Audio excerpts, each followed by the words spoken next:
неше күнде мынау жаңарып кетеді сенің? 3 литр таза қаның, 5 литр қаның неше күнде жаңаруы мүмкін?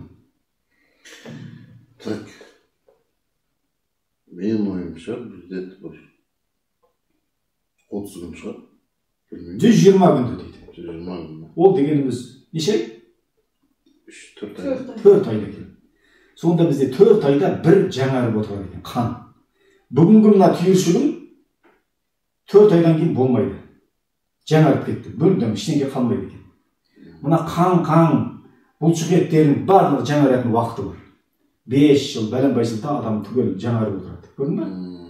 Енді мен қайтадан міне кімге, Гаухарға ең керек нәрсе, өйткені сіз халыққа көп кеңес айтады, салауатты өмір салты.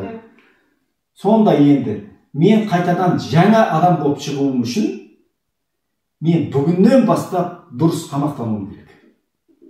Ал мен мысалы қазір солай ғой, дәрігерге барып емделіп жатыр, бірақ нәтиже аз адамдар.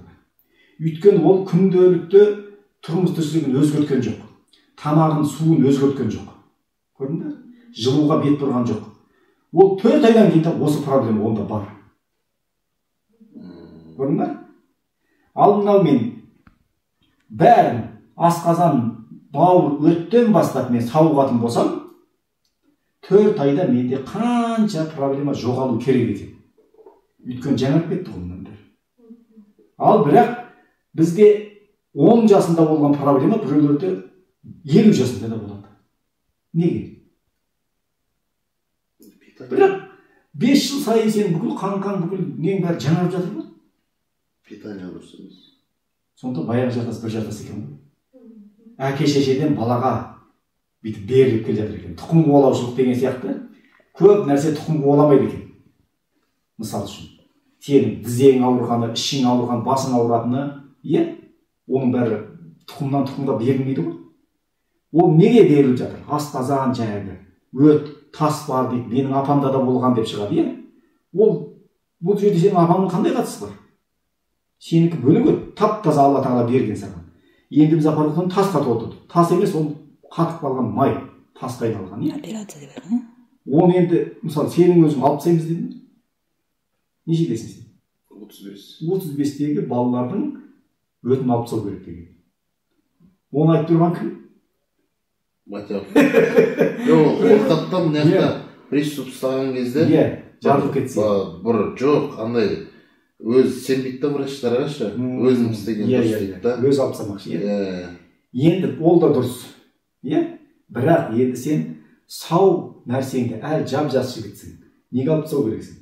Сен оны қайтадан қалпына келтіру керексің. Соны көрейікші дедім мен папаға. Причиналары не, себептерін? Оның себебімен күресу керексің. Өт не үшін ауырды? Приступ не үшін болды? Гаухар айтып жатыр, қандай су ішесің десең, сол салқын су. Бағана мен айтайын дегенім, айттым ғой.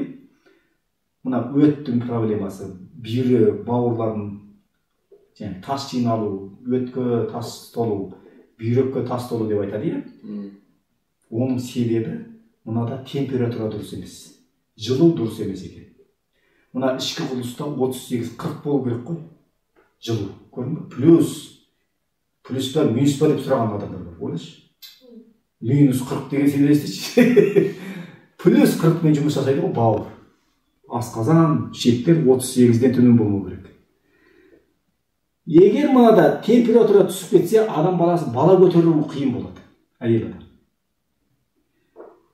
Өтті жаңағы қойылып қалған ғой ол, тас емес ол.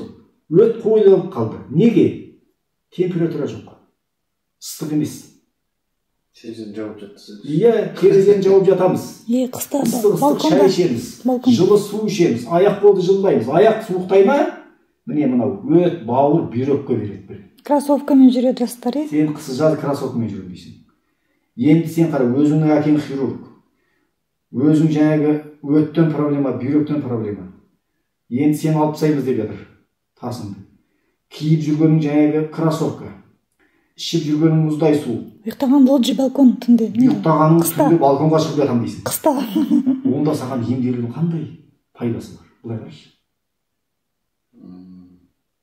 Бізге келгенде көп айтады. Не артықшылығың бар деп. бізде осыны түсіндіреміз. Алланың қалауымен айту, миыңа жетсе, сен самовосстановление дейді. Өзі адамның организмі өзін өзі сауықтырады. Тек көмектесу. Тек қана біз оған жағдай жасауымыз керек. Жағдай жасап. Жағдай жасау деген не? Бірақ сөзбен айтқанда.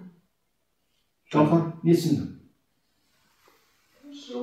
Міне, бұл кісі оқыған адам. Қанша жыл оқыдың? 5 жыл. 5 жыл оқыған адам. Иә? Медицинада. Бірден миына келді. Көрдің бе? Бұның барлығының себебі жылу керек екен. Біз мына бойымызға, адам ағзасына жағдай жасау деген жылуды, температураны реттеу керек.